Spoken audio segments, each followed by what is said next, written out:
কোরআনের অপমান মানব না রে আমরা মুসলমান। এই নাস্তিকের বাচ্চা কোরআনের উপরে পা রেখে পোস্ট করেছে, সেখানে লিখেছে মোল্লা হটাও দেশ বাঁচাও। মুসলমান কোনো ধর্ম নাই, তো আপনারা বলুন ভাই এর কি বিচার হওয়া দরকার। আমি বলতে চাই আজকে শুক্রবার জুম্মার নামাজের শেষের দিকে 2 সেকেন্ড ভূমিকম্প হয়েছে। আমি জানি না এটা কিসের জন্য হয়েছে। আমার মনে হয় এই কোরআনের উপরে অত্যাচার হচ্ছে বলে আমার আল্লাহ এটা দেখাচ্ছে যে বান্দা সতর্ক হয়ে যাও।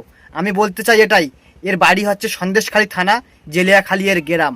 আমি বলতে চাই এটাই, আল্লাহর কাছে দোয়া করি যে আল্লাহ আপনি এর হেদায়েত থাকলে হেদায়েত দান করেন, যদি হেদায়েত না থাকে আপনার আদালতে যা বিচার আছে সেই বিচারটা এর দেখাও আপনি।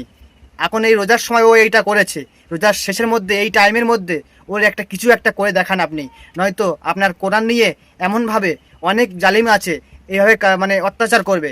তাই বলছি আল্লাহ আপনি আপনার আদালতে যে বিচার আছে সেই বিচার এর করেন। হেদায়েত থাকলে হেদায়েত দেন, না থাকলে এর সঠিক বিচার করেন। কি বিচার করলে আপনি মানে সেটা আপনার আদালতে করেন। আমি বলতে চাই এটাই যে আপনি যদি মুসলমান হয়ে থাকেন ভাই, কোরআনের অপমান আপনি মানবেন না, তাই ভিডিওটি প্রচুর পরিমাণে শেয়ার করে সকল মুসলমানদের দেখার সুযোগ করে দেবেন প্রিয় বন্ধু।